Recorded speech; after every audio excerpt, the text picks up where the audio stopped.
বর্তমানে খুব খারাপ পরিস্থিতির মধ্যে দিয়ে পার করছি। বিপদ যেন আমার পিছু ছাড়তেই চাইছে না।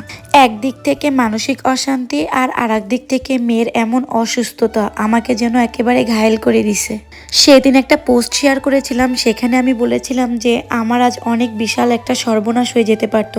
সেখানে তোমরা অনেকেই কমেন্ট করেছে এবং অনেকেই আমাকে মেসেজ দিয়েছো যে কি হয়েছে। আজকের ভিডিওতে তোমাদেরকে আমি এটাই শেয়ার করব। নমস্কার সবাইকে, আমি পূজা চলে এসেছি নতুন একটা ভিডিও নিয়ে। জানো তো আমার মেয়ের ভীষণ জ্বর, 103-এরও ওপরে। ওকে নিয়ে কাল সারা রাত আমি আর ওর বাবা বসেছিলাম। সারা রাত ওর গা মুছিয়ে দিয়েছি, মাথায় জল দিয়েছি, কিন্তু কোনোভাবেই ওর জ্বর নামছিল না। সাপোজিটরি ওষুধ কোনো কিছুই কাজ করছিল না। এটা নিয়ে ভীষণ টেনশনে ছিলাম মেয়েকে নিয়ে। আর এদিকে দেখো মেয়ের জন্য একটু দুধ ভিজিয়ে রেখেছিলাম, আর ভেবেছি ও যখন কিছু খাচ্ছে না ওকে একটুখানি চিকেন পকোড়া করে দেবো যাতে এটা একটুও ভালো খায়। কিন্তু এদিকে দেখো মেয়ের অবস্থা এতটাই বেশি খারাপ হয়ে যাচ্ছিল যে লাস্ট পর্যন্ত আমি আর ওগুলো কিছুই বানাতে পারিনি। আমার সম্পূর্ণ টাইমটাই আমার ওর কাছেই থাকতে হয়েছে। আর এদিকে আমি ওর অ্যান্টিবায়োটিক ওষুধটাও বানিয়ে নিচ্ছিলাম।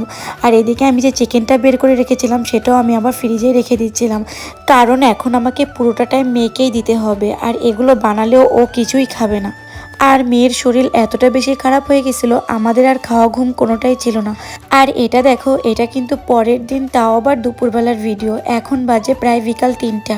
আর এখন এসেছি আমি দুপুরের রান্নাবান্না করতে। মেয়ে ভীষণ অসুস্থ ছিল, পুরোটা সময় আমার মেয়ের কাছেই থাকতে হয়েছে।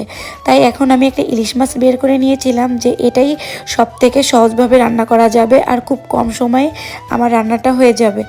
তো এবার চলো আসল কথায় আসি। তোমরা তো জানো যে আমি আমার দাদার বিয়েতে গিয়েছিলাম ঢাকায়। বিয়ে কমপ্লিট করে ওখান থেকে যেদিন ব্যাক করছিলাম সেদিন বাসের জন্য আমরা একটা রিক্সা নিয়ে গুলিস্তানের দিকে রওনা দিই।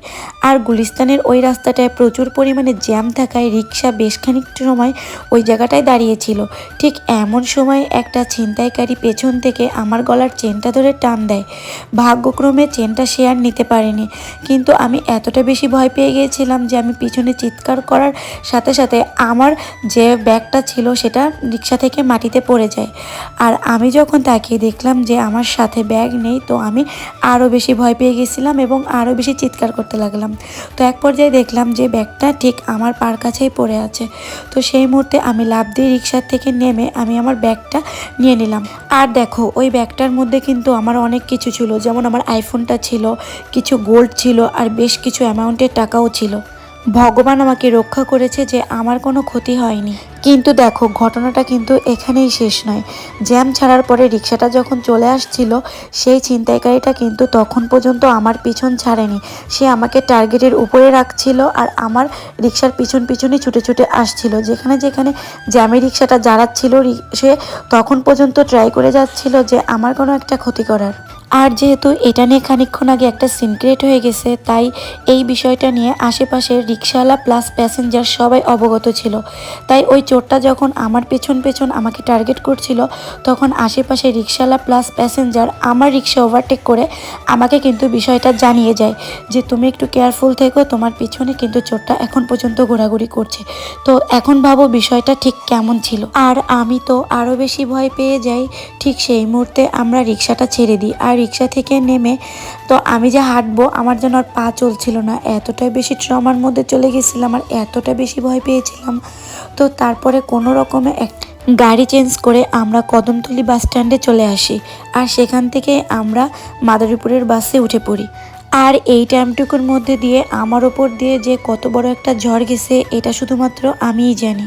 দেখো আমি আমার নিজের এক্সপিরিয়েন্স থেকে তোমাদেরকে বলবো যে তোমরা আর যাই করো না কেন, রাস্তাঘাটে কখনোই স্বর্ণ পরে বের হবা না। আমি এটা মনে প্রাণে বিশ্বাস করি যে ওই দিন একমাত্র ভগবান আমার সহায় ছিল বলে আমার কোনো ক্ষতি হয়নি। তো চলো আজকের ভিডিওটা এখানেই ইন করে দিচ্ছি। সবাই ভালো থেকো, সুস্থ থেকো আর সাবধানে থেকো।